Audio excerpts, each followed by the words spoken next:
Amigos Mexas, muy buenos días, tardes o noches, según la hora en la que nos reproduzcan en sus diferentes gadgets. Bienvenidos, Martín Tiberio, nuevamente. Yair, Ya, buenas ¿qué tardes. tal? ¿Cómo estamos? Buenas tardes, Yair Martín.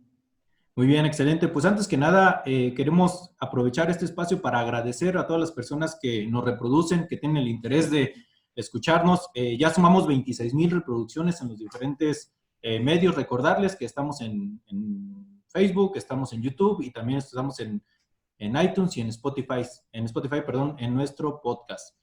Y pues nada, empezaremos, traemos bastantes temas, dos que tienen que ver con el apellido Bartlett, ya se imaginarán más o menos de lo que vamos a platicarles en ese sentido, cómo vamos en el tema COVID y de en qué escenario local en el estado de Querétaro nos encontramos. Entonces, sin más, pues vamos a arrancar. Y es que trascendió esta semana una noticia, bueno, dos noticias, como les comentaba, que tienen que ver con el apellido Bartlett.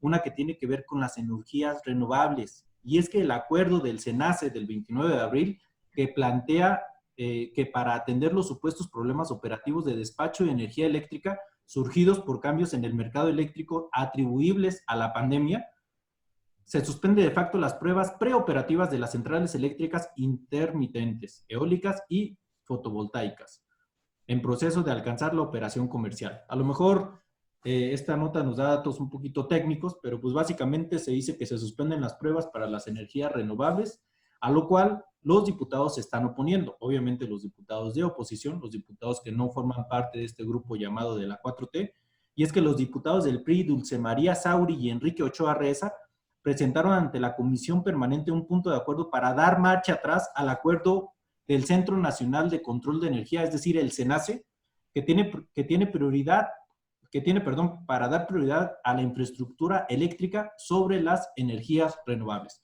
Vamos a hacer una pequeña pausa hasta aquí para escucharlos. ¿Qué opinan, Martín Tiberio, en ese sentido? Yair, buenas tardes. Mira, si me permites, como un antecedente, todas estas empresas que se dedicaban o que actualmente estaban invirtiendo en el tema de generación de energías renovables, como bien lo mencionas, el tema fotovoltaico, que es energía solar, o el eólico, que es a través del viento, gracias a la reforma energética, pues estas empresas podían competir para poder ofertarle al consumidor energía eléctrica con base a alguna energía renovable, que como bien lo dice, no tiene efectos secundarios en tema de generación de huella de carbono o en todo el tema de contaminantes, ¿no? Por el tema de contaminación o de quemar combustóleo, como lo está promoviendo la Comisión Federal de Electricidad, carbón o petróleo, que sin lugar a dudas nos ha llevado, como veíamos y como estamos analizando, a deteriorar gravemente nuestro medio ambiente.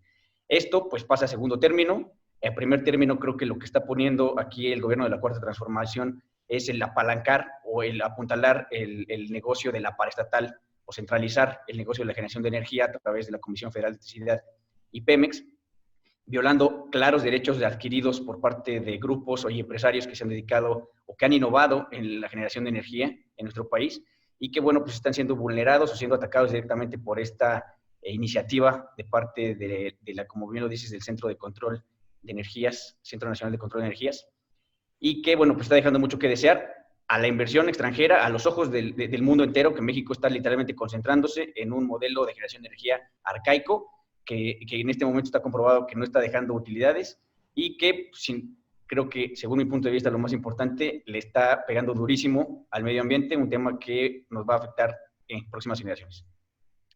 Y ahí, Tiberio, comentar que, pues con el pretexto de la emergencia sanitaria, el presidente de México y el gobierno de México están obstaculizando la libre competencia.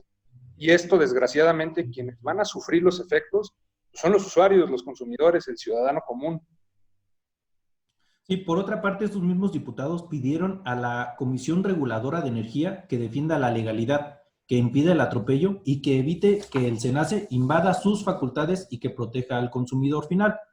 Derivado del mandato legal con el que fue creado el SENACE, sorprende los alcances del acuerdo publicado, es decir, este acuerdo del que hablábamos del 29 de abril, el cual ha prendido las alarmas en el sector privado, toda vez que atenta contra la generación de energías renovables y las inversiones que se están realizando en el sector, apuntan precisamente estos diputados.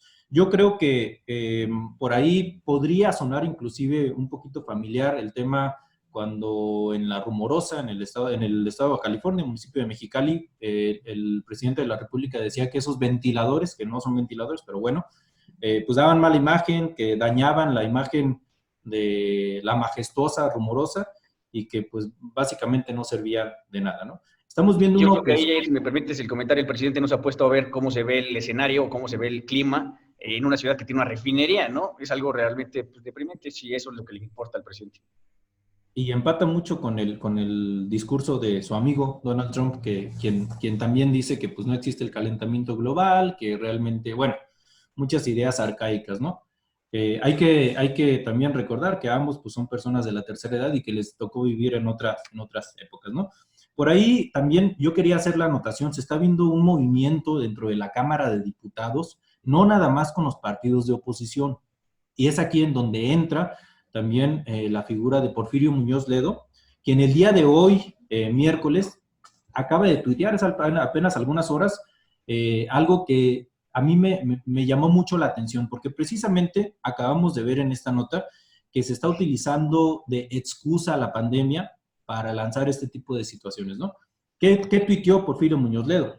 Literalmente su tuit dice, el imperio de la corrupción se instaló en la pandemia. Hay evidencias del tráfico con los insumos esenciales para atacar al COVID-19. Es urgente que intervenga la unidad de inteligencia financiera y los órganos competentes del Estado para evitar la intermediación y hacer compras directas a los proveedores, ya sean de países, gobiernos o compañías. Y esto también viene a enlazar con el segundo tema en el que también tiene que ver, y vuelve a sonar el apellido Bartlett. Y es que hay que recordar que su hijo, Manuel León Bartlett, vendió con sobreprecio unos ventiladores apenas la semana pasada.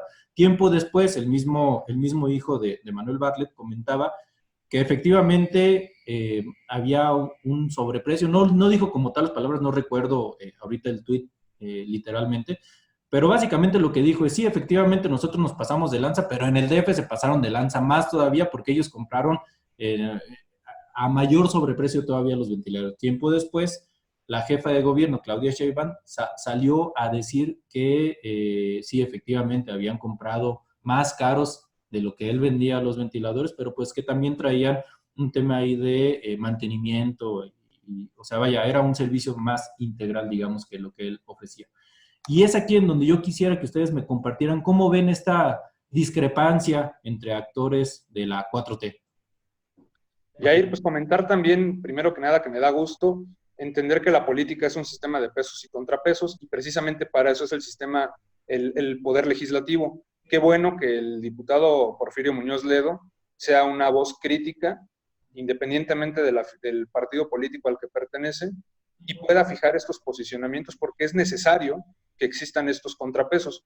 Por otro lado, también en el tema de Bartlett, pues me parece muy importante y destacable lo que la coordinadora del PRD, la acción que tomaron, el hecho de hacer una denuncia pública ante la función pública sobre la utilización de la información privilegiada y el conflicto de intereses que existe sobre las decisiones que se tomaron para beneficio del hijo de Bartlett. También aquí, Yair, mira, al día de hoy se han hecho aproximadamente cerca de 20 y tantas, 30 y tantas pruebas o solicitudes para que la COFEPRIS y el sector salud valide de manera técnica ventiladores que se han generado o que se han puesto a generar incluso manos mexicanas, algunas organizaciones que se han puesto a diseñar o a implementar estos respiradores, que son algo esencial en este momento debido a la crisis en salud que estamos viviendo, y que pues, lo ha postergado, no les ha dado la validación a ventiladores que iban a ser donados por parte de la iniciativa privada o la sociedad, y por otra parte, pues están llevando a cabo compras con este sobreprecio a hijos de funcionarios de gobierno, un hijo que, bueno, más bien un personaje, hijo de Bartlett, que, bueno, del que desconocemos cuál es su giro comercial, ¿no? Porque este cuate le vende a todo, servicio, o sea, la Defensa Nacional, al ISSSTE, al IMSS, a diferentes dependencias, y que como tal parece ser que el negocio de este camarada es venderle al gobierno, ¿no? O sea, lo que el gobierno solicite, él se las arregla, lo consigue y se los vende a sobreprecio.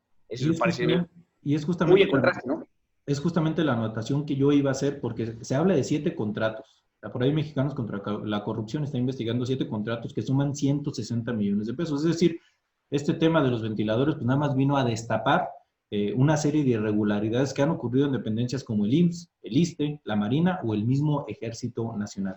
Ahora bien, los diputados del PRD denunciaron el día de hoy, miércoles, también al hijo de Bartlett, a Zoé Robledo y de paso a Rocío Nale ante la Secretaría de la Función Pública. Por cierto, hay que recordar que la secretaria de la Función Pública, Ermendira Sandoval, al día de hoy se encuentra con COVID-19. Esperamos que se recupere pronto, pero también esperamos que ya empiece a hacer su trabajo, que es precisamente señalar y procurar la justicia en los funcionarios de cualquier nivel de gobierno, ¿no? Habría que comentar, Jair, que pues si le permite el presidente, ¿no? Porque hemos visto que lo que caracteriza al gabinete del presidente es que no actúan bajo indicación. Y pues si la Secretaría de la Función Pública está supeditada al Ejecutivo Federal, pues ahí tenemos ya indicios claros de cómo es posible que vaya a proceder. El mismo López Obrador lo dijo hace unas 2 mañaneras, ¿no? Que iban a investigar el tema del hijo de Manuel Bartlett. Yo les adelanto, sin ser adivino ni nada por el estilo, pero les adelanto que no va a pasar absolutamente nada. Va a decir que fue un tema legal, que no había nada, pero vaya, desde luego que aquí estamos viendo una pasadez de lanza, por decirlo menos, y utilizando un poquito el lenguaje coloquial, porque a lo mejor efectivamente no hay ilegalidad porque precisamente se les permiten dentro de sus facultades realizar este tipo de compras directas, pero sí, los mexicanos nos quedamos con un sabor. Qué difícil ser un defensor a ultranza de Andrés Manuel en estas épocas y sobre todo viendo este tipo de situaciones, ¿no? Y hacer el comentario, la acotación, que pues es muy complicado ver un gobierno que se autodenomina como honesto y sin corrupción, cuando el 70% de los contratos han sido a través de adjudicaciones directas. Habría que ponerle ojo también a eso. ¿Iberia, ibas a comentar algo? Pues sí, nada más comentar, ver la diferencia, hace falta recordar un poco para imaginarnos cómo se hubiera puesto en general y que con toda razón la sociedad mexicana si esto hubiera sucedido en un sexenio anterior, llámese priista o panista, como se han venido anteriormente. Esto hubiera sido, pues, muy comentado, no muy criticado. Como bien comentas, debe ser complicado defender lo indefendible, porque a todas luces aquí se ve que sucede algo. Y bueno, pues ojalá que los ciudadanos podamos usar, creo que a modo de propuesta sería bueno comentar que existen dependencias como el IFAI que pues están encargadas para poder acceder a este tipo de información. Creo que es algo bueno que la gente y estas organizaciones como México Sin Corrupción, Mexicanos Sin Corrupción, se estén dando a la tarea de revisar, de verificar la información que genera nuestro gobierno porque es pública y con base a eso, pues en un futuro deberemos tomar las decisiones pertinentes, ¿no? Para ver si queremos seguir con estos modelos o si queremos dar un cambio. Mi aportación en este sentido sería invitar a la independencia de las dependencias que regulan la función pública, como la misma Secretaría de la Función Pública. Yo creo que el cuerpo de una Secretaría de Función Pública, para que sea un cuerpo eficiente, debería de ser nombrado por la oposición, ¿no? Porque realmente vas a vigilar cuando tu jefe abiertamente la Secretaría de la Función Pública se ha declarado como una cuatroteísta al 100%. Su esposo es uno de los principales defensores de la 4T y del régimen López Obradorista. Entonces yo creo que no hay ninguna independencia. Caso muy similar está sucediendo con la Procuraduría General de la República. Es otro tema completamente diferente, pero sí estas dependencias deben de ser completamente autónomas. Hay que recordar que en el sexenio pasado se luchó para que no hubiera un fiscal carnal. Pero en cuanto llegó López Obrador, puso a su compadre, a su abogado, una historia que tenían ahí ellos, ¿no?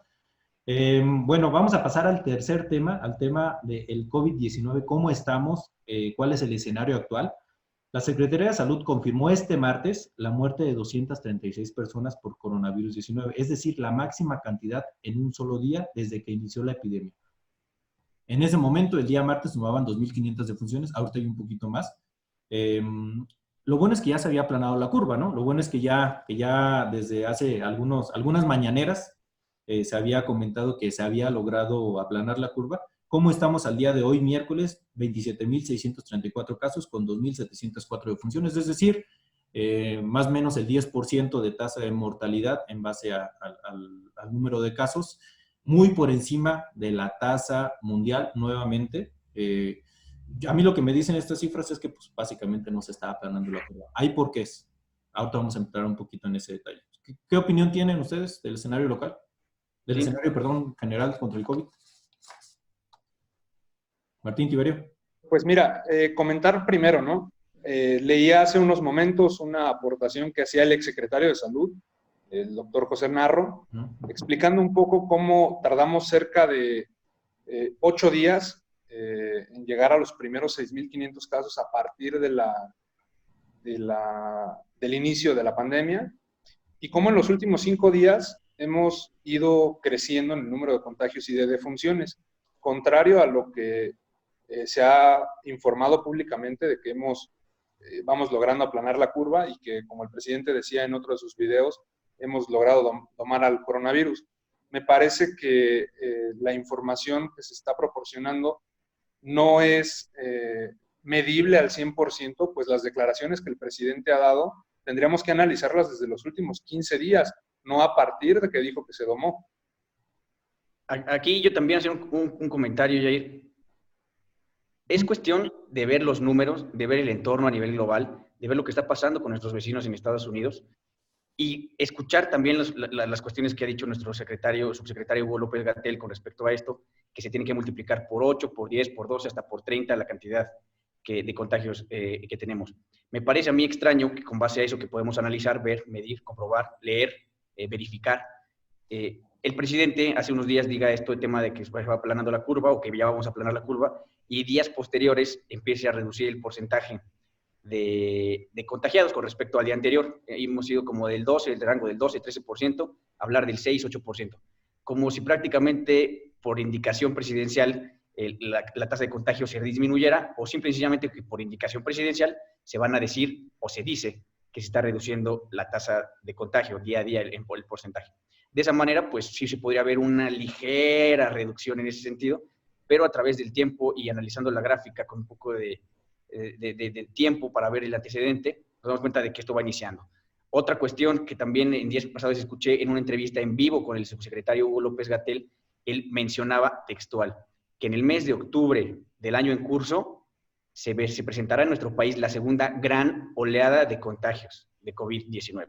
Dada la temporalidad de la influenza, que más o menos empieza a aparecer en ese mes, literalmente dijo la segunda gran oleada de contagios en nuestro país. Tenemos que tener esto en consideración para ver de qué manera también vamos transitando en el tema de la reactivación en actividades sociales, económicas, académicas, porque pues allí también ya está la alerta de parte del subsecretario de que en próximos meses veremos una segunda oleada. Sí, y desde ahorita podemos irnos preparando para lo que se podría venir, pero ¿qué podríamos esperar? Si tuvimos 3 meses viendo el escenario de otros países para prepararnos en México, nos dijeron que los sistemas de salud estaban completamente listos para atender esta pandemia, pero la verdad, la realidad era que no es cierto. La realidad era que los sistemas ya se encontraban al borde del colapso desde antes que llegara esta pandemia, y pues no nos preparamos, no nos sirvió de nada esos 3 meses de ventaja que tuvimos sobre otras latitudes que a ellos sí los agarró por sorpresa. Y vimos casos tan ridículos como que 3 meses antes estábamos vendiendo cubrebocas y los tuvimos que recomprar esos mismos cubrebocas hasta 30 veces su valor. Ya lo habíamos mencionado en este programa.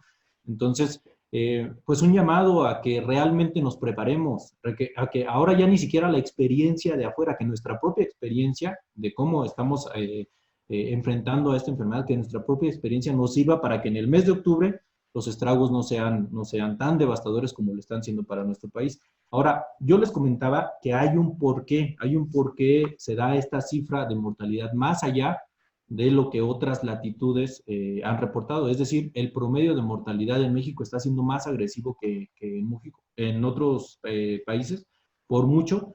Y es que yo creo que una de las principales razones en la que nos esté yendo tan mal con esta pandemia es precisamente que no se hacen las pruebas suficientes.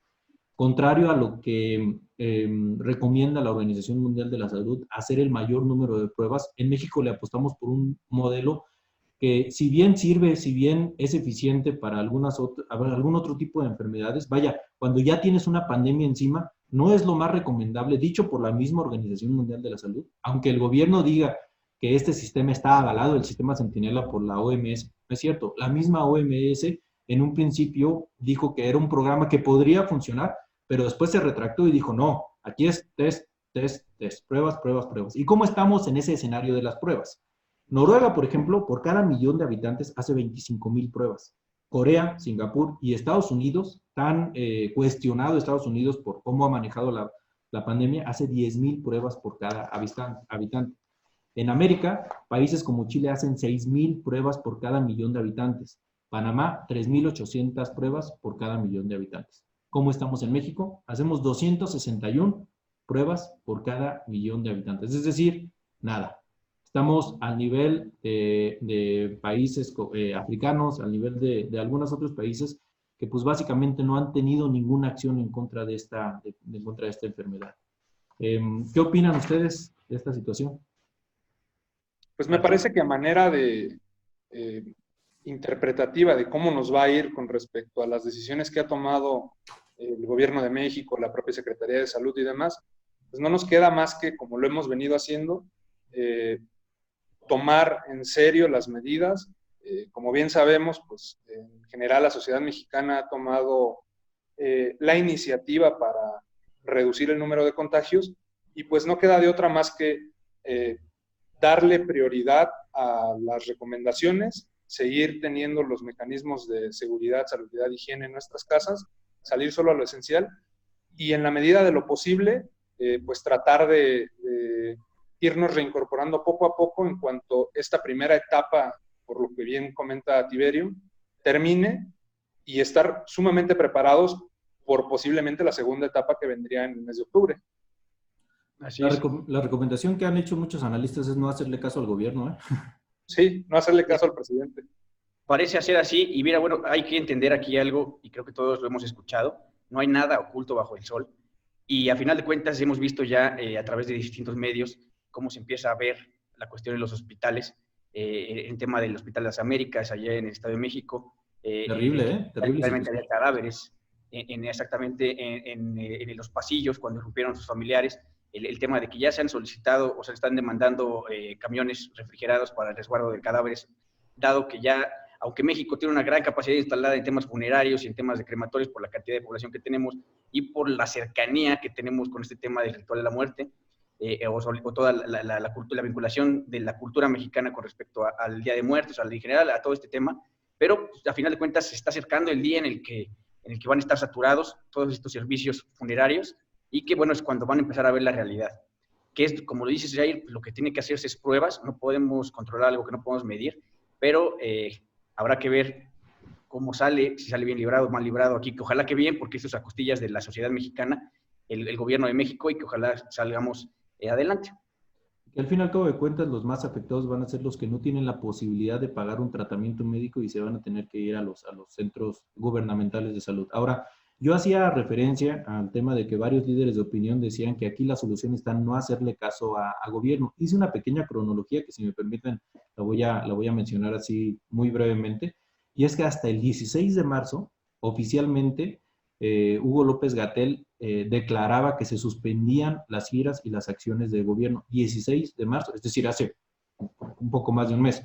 Pero el 21 de marzo todavía hubo un evento masivo por el natalicio de Benito Juárez, que se podía tomar como el último evento masivo del presidente López Obrador en la ciudad de Oaxaca, que fue cuando, no sé si recuerdan, por ahí le quisieron aplicar el termómetro y dijo que no lo necesitaba. Y en el aeropuerto se dio esta situación. Tiene mucha fuerza moral. Este evento fue relativamente chico, unas 400 personas asistieron. Digo, es terrible. Hoy un evento, imagínense un evento de 400 personas, sería un escándalo en cualquier parte de México. Inimaginable. El 19 de marzo, Andrés Manuel López Obrador reunió a 2,000 elementos de la Guardia Nacional para entregarles un reconocimiento y a sus familias. Había 3,000 personas en un evento del 19 de marzo convocado por el presidente Andrés Manuel López Obrador. También en este programa lo mencionamos. El 18 de marzo, conmemoración de la expropiación petrolera.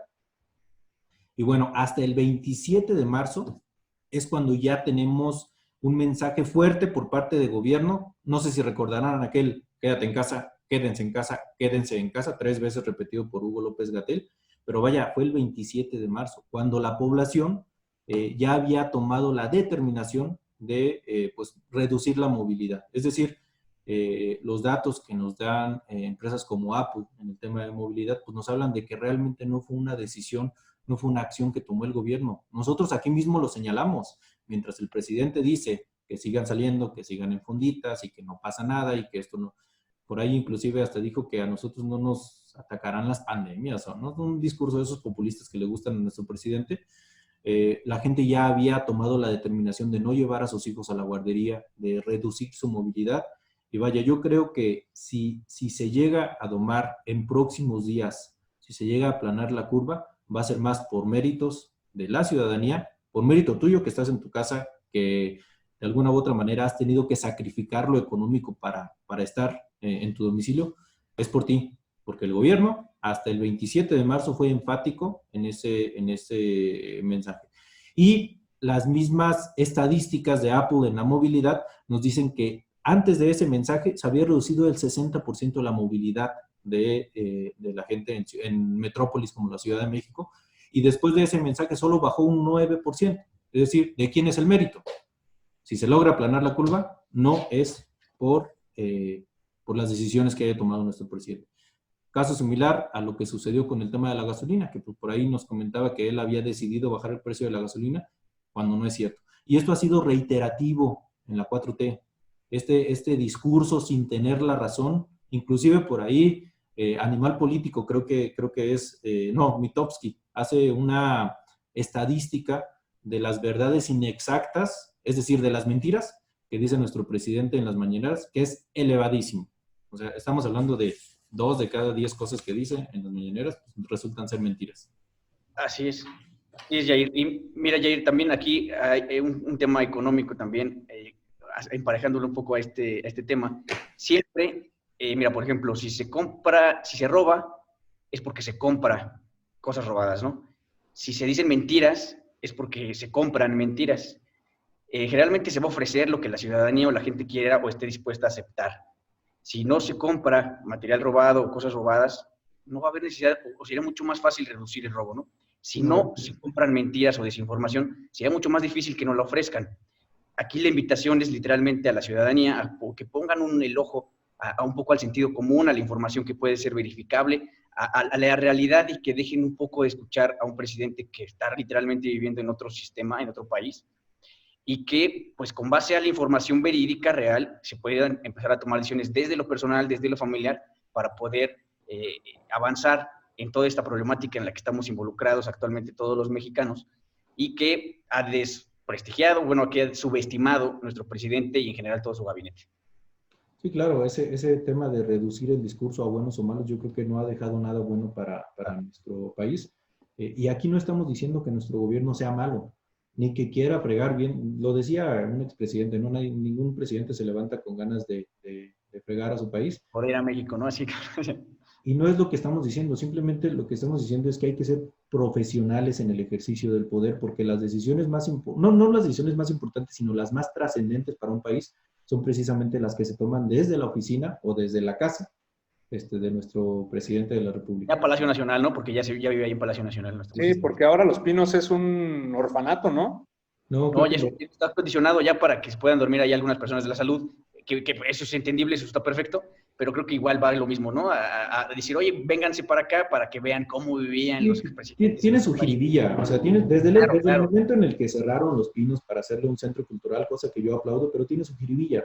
A ver, ahorita, por ejemplo, con el tema de hacerlo dormitorio para sectores, a ver, los hoteles, las cadenas de hoteles ya habían dicho, vénganse los hoteles, y créeme que hay mucha más capacidad instalada en dormitorios en los hoteles, y aparte les queda más cerca de sus, digo, vaya, es demagogia pura, ¿no? Demagogia. Sí, es un cuento, es un chiste esto.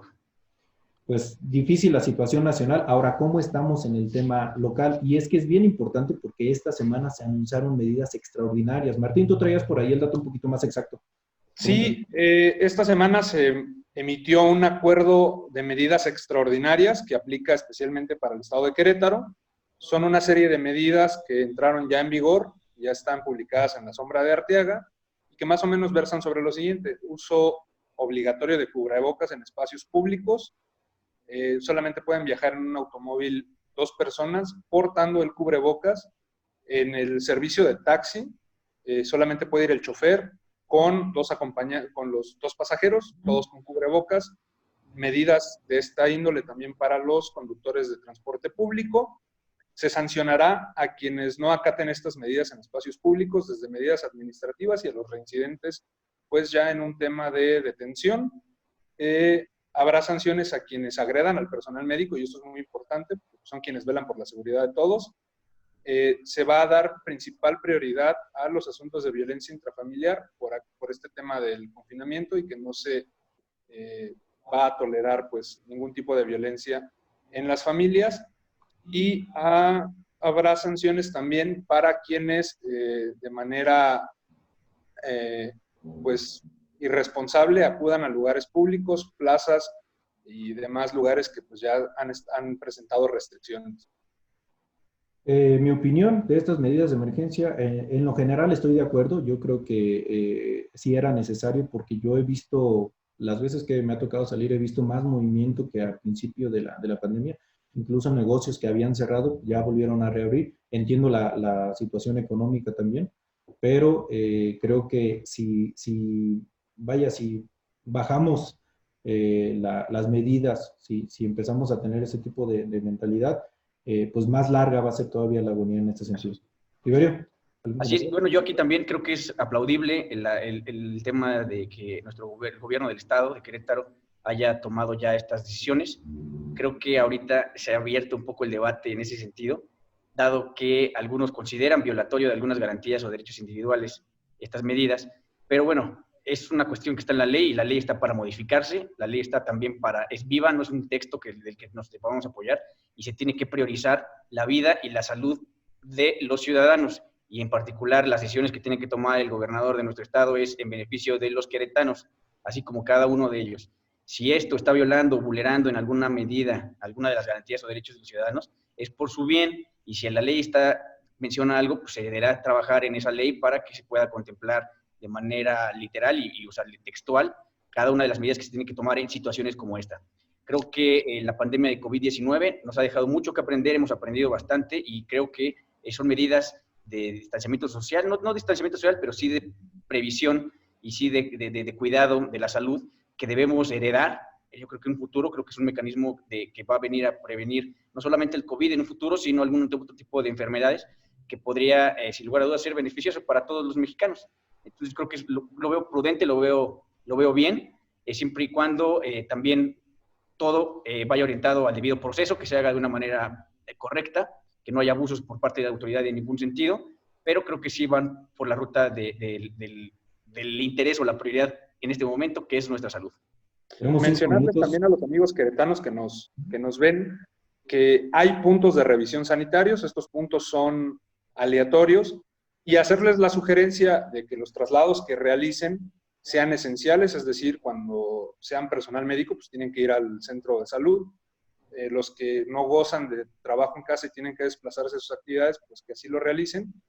Y comentarles también que pues si se van a desplazar por alguna compra o demás, pues también tener ese sentido de tolerancia hacia la autoridad, porque está ejerciendo su trabajo, y que pues cumplan con los requisitos para no pasar por toda esta situación bochornosa que se ha estado derivando últimamente. Ha habido un movimiento grande en redes sociales sobre, pues también quizá un poco de falta de información, y que pues se molestan al ser detenidos en un punto de revisión sanitaria por los elementos de la Policía Estatal, y obviamente pues son acreedores a sanciones porque no cubren con las condiciones que ya están en vigor. Hacerles el llamado nada más a que si salen, pues usen las medidas y que sean tolerantes con la autoridad también. Esta es una situación que nos afecta a todos, y pues procuremos salir adelante juntos en esto. Yo nada más quiero hacer 2 comentarios. Tenemos 3 minutos antes de que nos llegue la guillotina.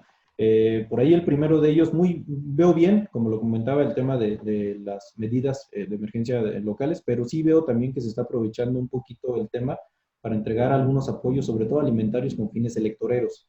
Ojo ahí, que la gente reciba su apoyo, pero también que siga teniendo la conciencia de que son libres de elegir el día de mañana por quién votar, ¿no? Otro comentario, por ahí hay muchos negocios que han tenido que cerrar sus puertas, pero los negocios de los compadres del presidente pues siguen abiertos.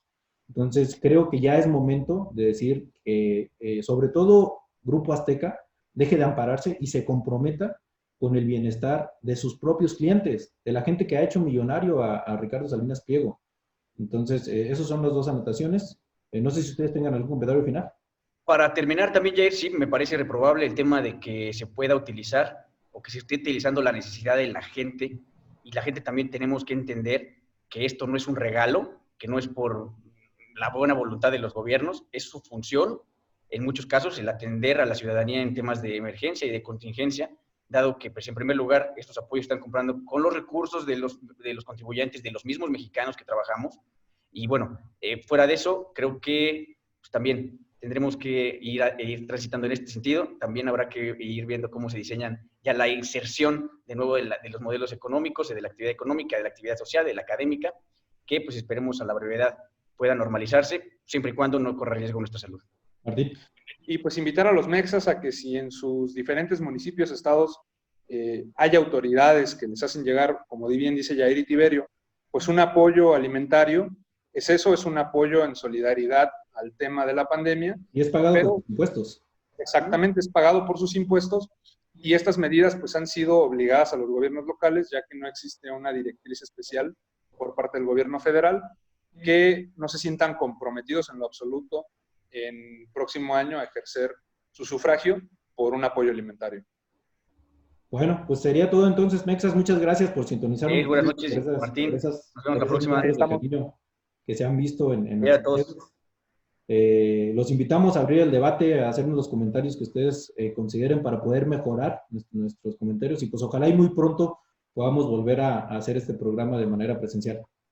Hasta luego. Perfecto, saludos. Hasta luego.